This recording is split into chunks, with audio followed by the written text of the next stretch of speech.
Welcome, people, to Coaching with Mr. Adam. Today, we are doing Monday Motivation. And I am excited because today I have the amazing, inspiring guest of Tynnetta Muhammad, also as Tynnetta Sells LLC. She is a partnership of Coaching with Mr. Adam. And I invited her to this platform today for our Monday Motivation. And we are going to speak on a topic. And this topic, when I sent it to Miss Tynnetta, she said this was the one. And this topic is letting go of fear. Yeah, you heard it. Letting it go. How do we do it? Do we do it? When do we do it? And I felt like this is a great conversation to have with Tynnetta because Tynnetta always shares some gems. If you haven't checked out her gems, she has them all over her LinkedIn page. You need to check it out.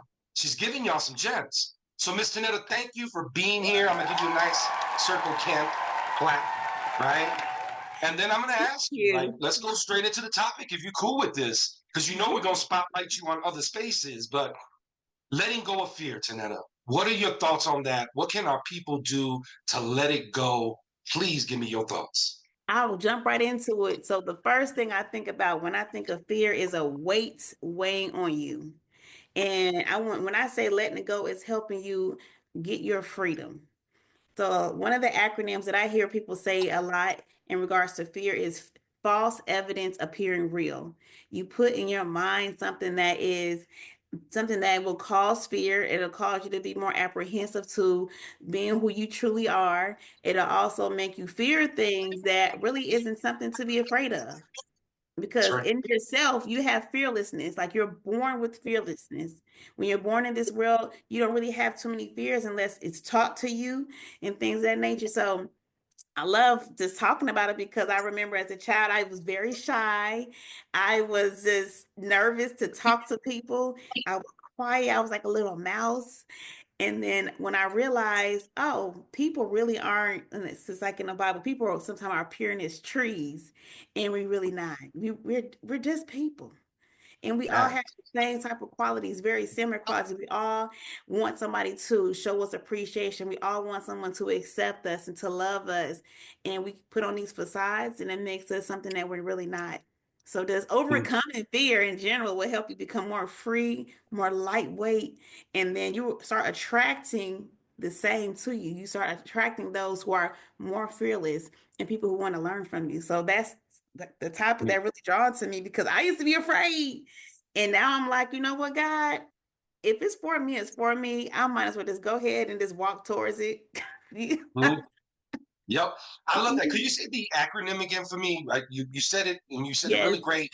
And then false. Yes, insert, but false. give it to us one more I time. would definitely say it again. False evidence appearing real. False Mm. evidence appearing real. So is it something we set up in our mind that is just not really there? And I think of it as like a glass ceiling. It's just not, it's really not there.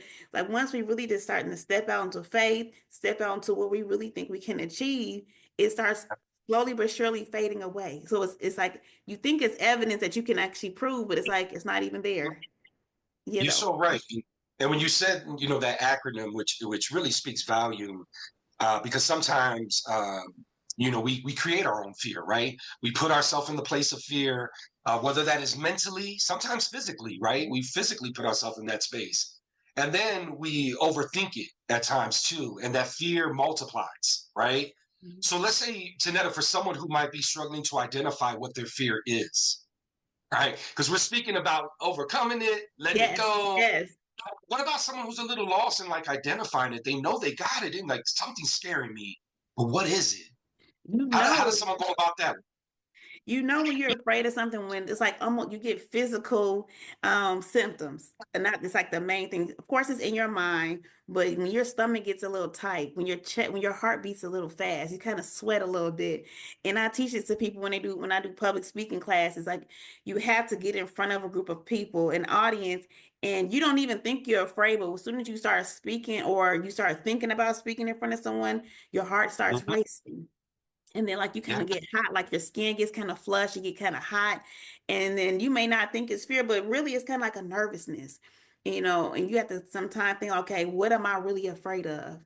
Am I Yeah. afraid of judgment? Am I afraid of maybe not being accepted, afraid of failure?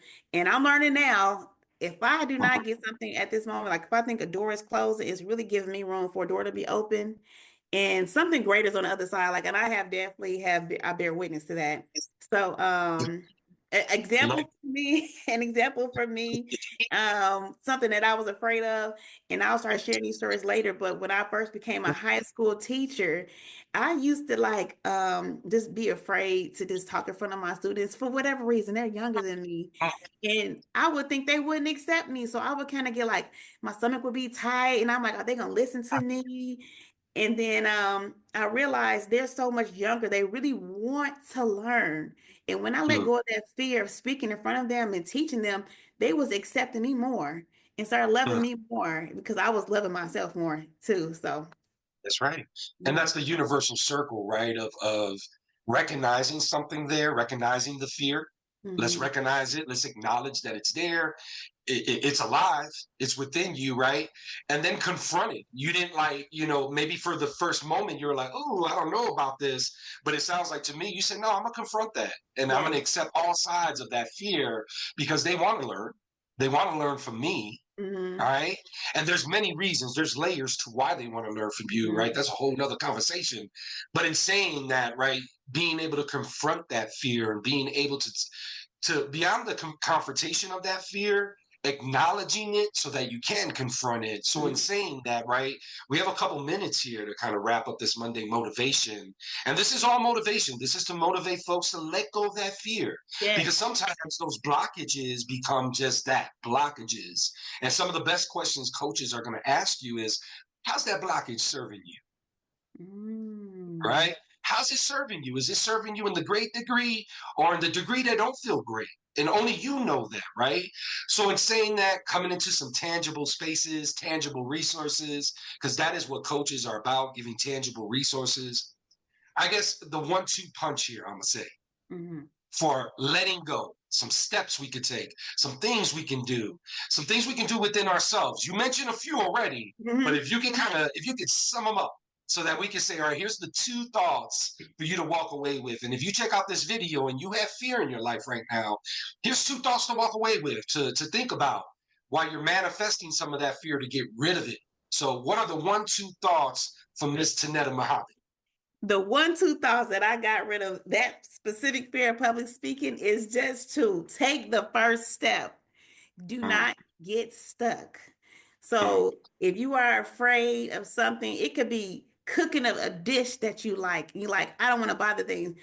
Just go mhm. ahead, start it. Just start it. Like if you have that thought in your mind, it is oh, and also to get rid of the thought of perfection. And I seem to be a perfectionist. My husband has told me that. My mom, it's like it has to be perfect the first time. If you make mistakes, it is okay because that is how we learn by making mistakes. So Yes, understanding that I'm gonna take my first step, and if I make mistakes, it's okay because I'm gonna repeat it and keep trying again. that's right. So let's repeat it one more time. What's the 1-2 punch, Miss Tanetta? Take the first step and First let go step. of that perfectionism. You're gonna make All right. mistakes. Accept it. You're gonna make mistakes. Yeah. You're gonna keep trying. I love that, Tanetta. And you know what? I think that it's so true, right? Sometimes we create our own mold we want to live in, and sometimes it ain't the mold we need to be in. Yes. It just isn't. Some of the edges don't fit with the roundness of my face, kind of deal, right? It just doesn't match, right? So in saying that, thank you, Miss Tynnetta, for blessing us today for Monday Motivation. This will happen every Monday. It will be me sometimes. It will be another guest. But Mhm. I am so happy for this first one that we have Tynnetta Muhammad in the house. I'll have all her information in the link. But other than that, we will see you next Monday. Take care of yourself because you are a star player. Peace out. Peace.